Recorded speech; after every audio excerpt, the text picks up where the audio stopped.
What's up guys, welcome to the first episode of the Beginner Keyshot video series. For the videos I'll be using Keyshot 10. If you're using Keyshot 9 or older, it's okay and you'll still be able to follow along. And with that, let's get right into it. So in this video we'll be getting familiar with the general layout of Keyshot. When you first open Keyshot, you'll be greeted with this pop-up here, with a few different demo scenes and different Keyshot tutorials. From here you can also import and even open older files. But for now, we'll just exit out. So Keyshot, the layout, we're just going to break it down into 4 basic regions. So on the left, there are the assets. Here we have our materials, colors, textures, environments, backdrops, the favorites tab, and our models with a bunch of primitive shapes. On the right, we have our modifiers. Here we have our scene. We have our material modifiers. We'll be able to tune materials to our liking.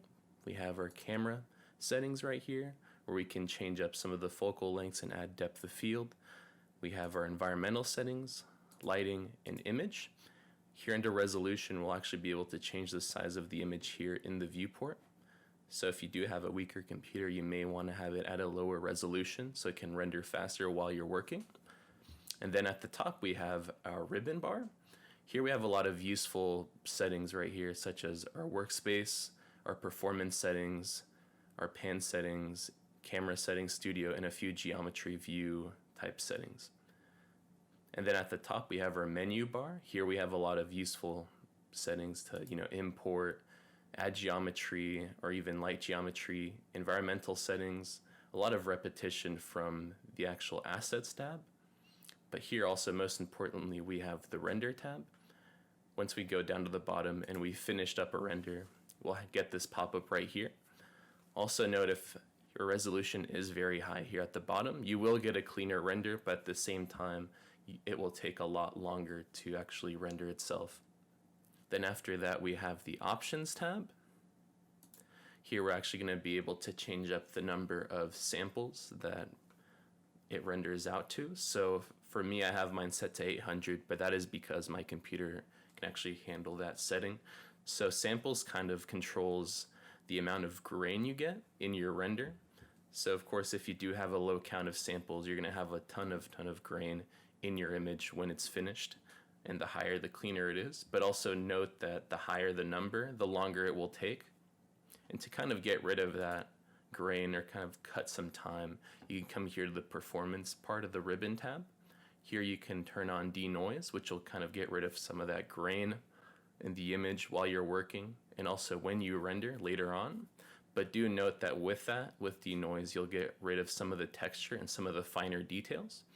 And of course, most importantly, we have the GPU mode. If you do have a supported GPU, make sure to have that on, since GPU mode is a lot faster than CPU.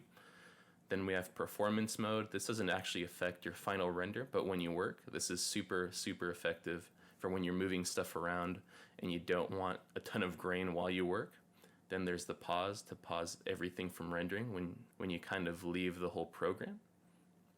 If you're not able to use CPU rendering, make sure to go here to the CPU usage and set this to the second highest number of cores.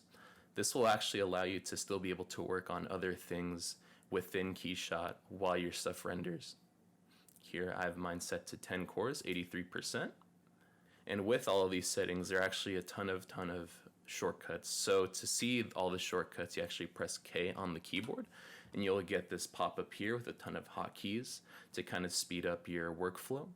You can also save this as an image, which can be pretty useful if you plan to actually print this out and have it on hand.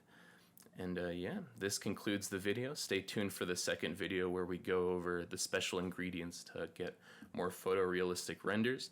Also, if you have any questions or helpful hints, make sure to write them down below, and see you in the next one.